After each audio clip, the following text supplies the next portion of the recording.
Toby, you ready? Hello! Being a mum is what I've always wanted. When Sebastian was born, I just felt that this is what I'd been waiting for. I did feel like the luckiest person in the world. And Toby came along a couple of years later. And I felt like that again. It tipped upside down. Well, it didn't tip upside down, you tipped it upside down. Sebastian got to a year, and I think I'd started to kind of realise that he was perhaps a little bit behind. And then when it got to kind of 18 months, he wasn't pulling himself to stand, and I spoke to my mum about it, and we decided that I would just go to the GP and just check. Mummy's going to do a stretch when you're ready.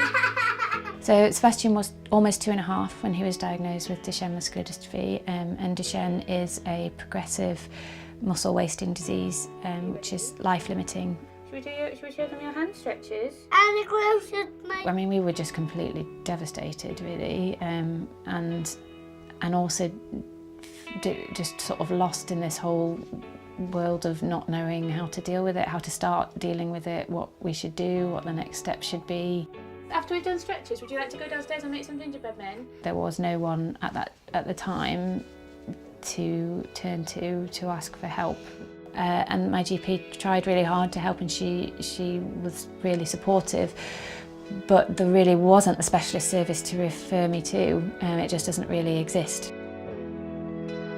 It's a very special kind of grief, and one of the things that I feel about the support that should be given to parents is that it should be specialised support by people who are trained to deal with this particular set of emotions, really, because it isn't the grief of a bereavement, but it is a bereavement in a certain way, and it is grief that you live with every day and is ongoing. Can we do rolling? You press that. Oh, good boy.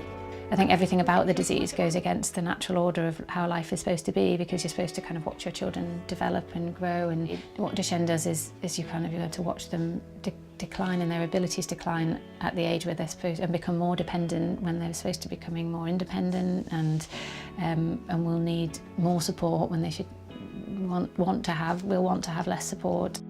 It's a daddy and a Toby and a Sebastian. I think it's really important for families to have proper psychological support, because it is such a devastating diagnosis, and it does change your life, and it changes your future and your family's future, and it brings with it such huge emotions of grief and anger and loss, and they are kind of ongoing, and you have to learn to live alongside them. They go away! People really need support to help them navigate that and, find happiness again, and make the most of the time they have with their children.